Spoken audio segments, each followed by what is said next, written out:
Sebelum kita memulai pembelajaran kita hari ini, mari sama-sama seperti biasa kita membaca doa dahulu kepada Afdal. Ketua kelasnya mana? Hadir Pak, hadir. Ya, silakan Al Afdal untuk memimpin doa untuk pembelajaran hari ini. Bismillahirrahmanirrahim. Ayo teman-teman kita berdoa. Rabbi zidni ilman warzuqni fahman. Amin.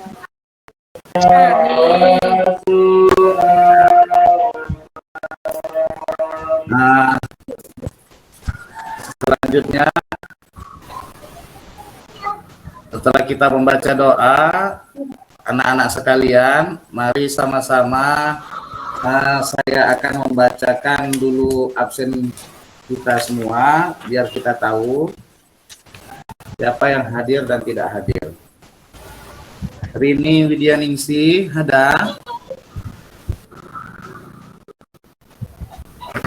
Ri Wahyuni ada. Hadir Pak. Hadir Pak. Siska ada. Hadir Pak. Al-Afdal ada.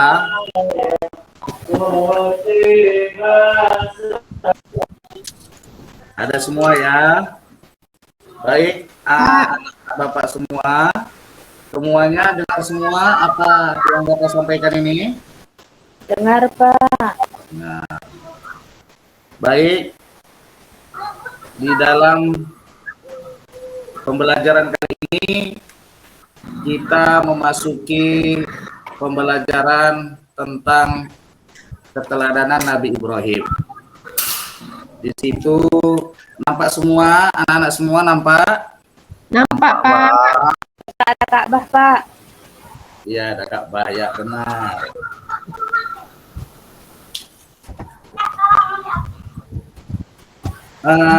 Di dalam materi kita keteladanan Nabi Ibrahim, di situ ada terbagi 5.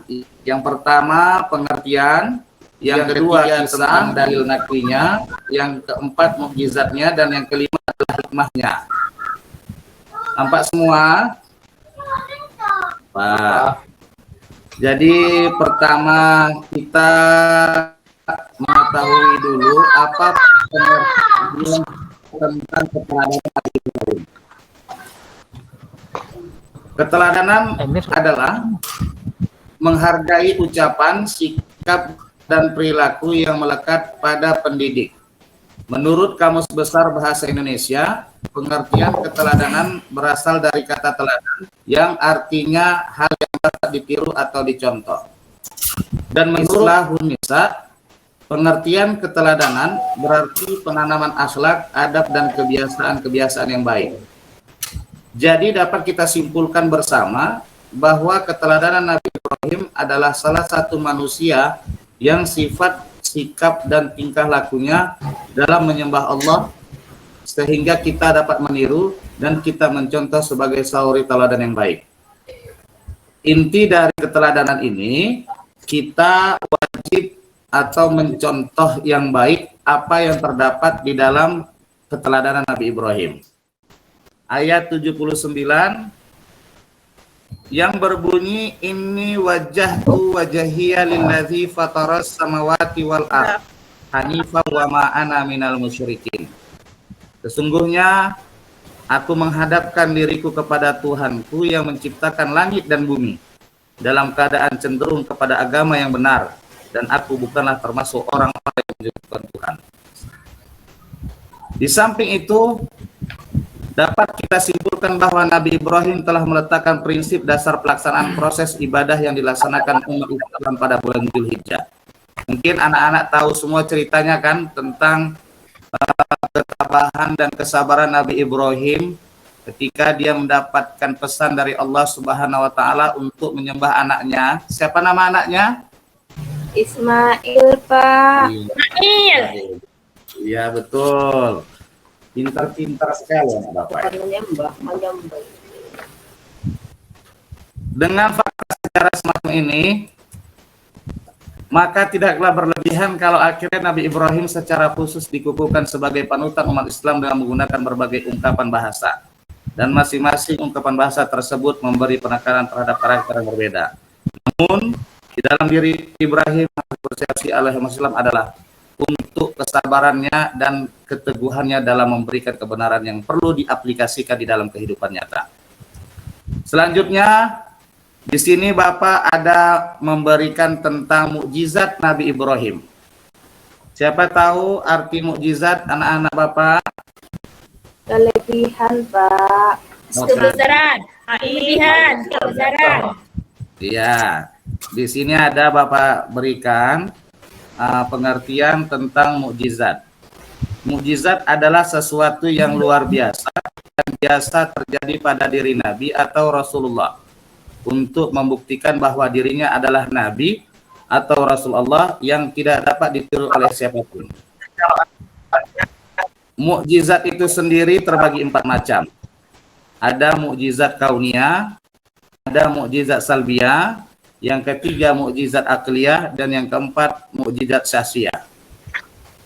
Nah, sebelum kita melangkah selanjutnya, ada berapa mukjizat yang terdiri di dalam Nabi Ibrahim, anak-anak sekalian? 4, Pak. Ada 4. Coba dulu Rini, mana Rini, ada Rini? Coba sebutkan mukjizat itu apa aja? Ya, al-afdal, yang kedua apa? Mukjizat salbiyah, Pak. Ya, salbiyah. Sri Wayuni, yang ketiga apa nama mukjizatnya? Akliyah, yang ketiga. Iya, benar sekali. Coba dulu Nisa, yang keempat apa? Bisa sakit, Pak. Oh, sakit. Oh iya, ya. Nah, Siska, ada Siska, yang keempat apa mukjizatnya?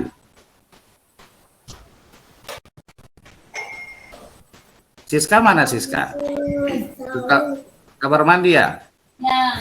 Siapa bisa memberikan yang siapa itu? Ya, coba sebutkan apa mukjizat yang terakhir? Mukjizat? Iya, mukjizat syahsiyah. Di sini ada pengertian Bapak berikan. Mukjizat itu ada terbagi 4. Mukjizat kauniyah, mukjizat salbiyah, mukjizat akliyah, dan mukjizat syahsiyah. Mukjizat kauniyah yaitu mukjizat yang memiliki kaitan dengan peristiwa alam, seperti bulan yang dibelah menjadi 2. Itu pernah dilakukan oleh Nabi Muhammad, dan peristiwa dibelahnya Laut Merah oleh Nabi Musa dengan itu mukjizat kauniyah. Mukjizat salbiyah adalah mukjizat yang sesuatu tidak berdaya, seperti peristiwa Nabi Ibrahim yang dibakar oleh Raja Namrud akan tetapi tak mampu membakar tubuhnya. Yang ketiga, mukjizat akliyah. Mukjizat akliyah adalah yang merupakan mukjizat rasional ataupun masuk akal, karena hanya ada satu mukjizat, yaitu di dalam kitab suci Al-Quran. Yang terakhir adalah mukjizat syahsiyah. Mukjizat syahsiyah adalah mukjizat yang keluar dan berasal dari tubuh seorang nabi serta rasul, seperti halnya peristiwa air yang keluar dari celah-celah jari Rasulullah Shallallahu Alaihi Wasallam, dan juga pada kejadian di jari Nabi Ibrahim. Oke, anak-anak sekalian, di sini ada beberapa mukjizat. Mana Bu? Mana Nisa? Oh, mukjizat syahsiyah belum ya? Mukjizat syahsiyah tadi udah Bapak sebutkan bahwasanya mukjizat yang keluar dan berasal dari seorang tubuh Nabi serta Rasul, seperti peristiwa air yang keluar dari celah-celah jari Rasulullah, cahaya bulan hingga memancar dari tangan Nabi Musa, serta adanya penyembuhan penyakit buta dan juga kista oleh Nabi Isa. Jadi di Nabi Ibrahim itu terdapat mukjizatnya 2, salbiyah 1 dan syahsiyah 1. Paham ya anak? Syahsiyah, Pak.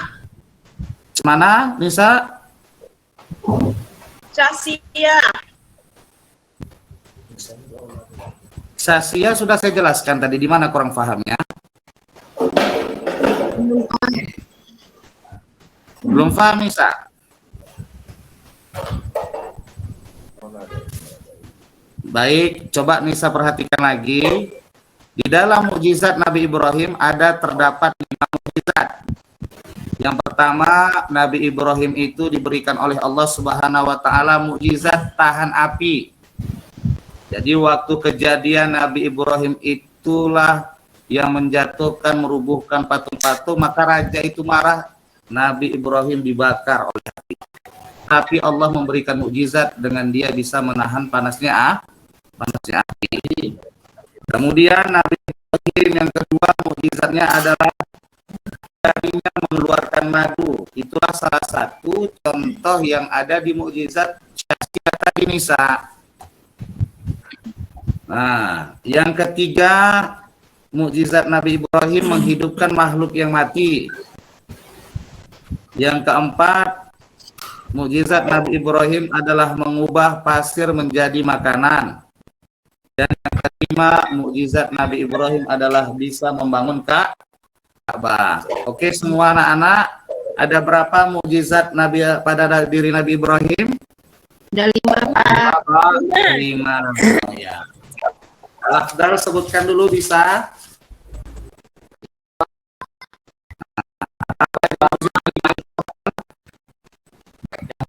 Tahan api. Iya, betul sekali. Yang kedua, Jari mengeluarkan madu. iya, benar sekali. Yang Yang ketiga, ketiga, menghidupkan makhluk yang mati. iya, betul. Yang keempat, Dua lagi, jangan lupa, Pak. dua lagi. Siapa yang bisa? Riwayat ini bisa.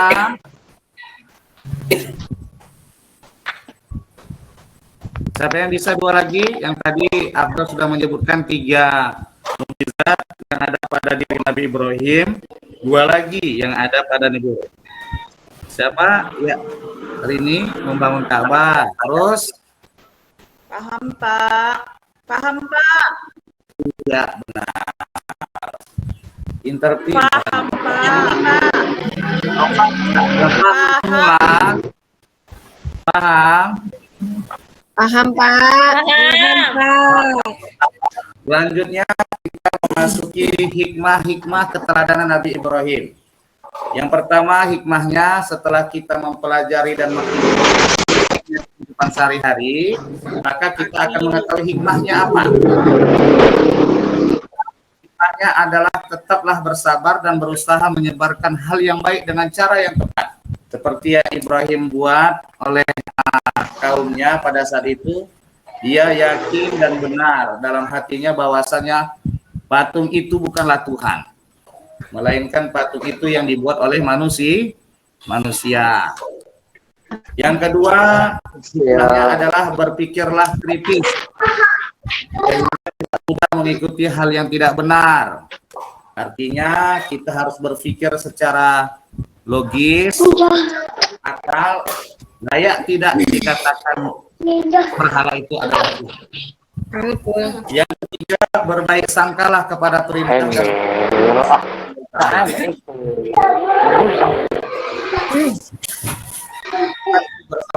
bertakwalah kepada Allah, maka Allah akan memberikan pertolongan. Dan yang kelima, berbagilah rezeki kepada sesama, terutama bagi yang membutuhkan. Selanjutnya, sekian dan terima kasih pembelajaran Bapak. Di sini ada LKPD, yang mana LKPD ini adalah lembar kerja peserta didik, sebuah latihan untuk kamu. Ya. Kemarin udah Bapak berikan. Dan ini coba kamu jelaskan dan kamu jawab masing-masing apa yang kamu ketahui tentang keteladanan Nabi Ibrahim. Yang kedua, yang bisa kamu ambil dari keteladanan Nabi Ibrahim. Yang ketiga, sebutkan macam-macam mukjizat. Dan yang keempat, apa mukjizat Nabi Ibrahim yang diberikan oleh Allah Subhanahu wa taala. Paham semua anak-anak? Paham. Oke. Sampai di sini.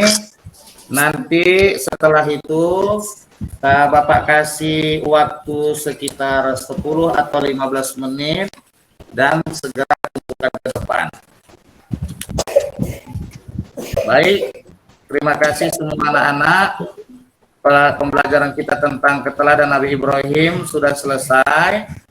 Nanti Bapak harap setelah pertemuan ini di minggu depan kita akan berjumpa lagi.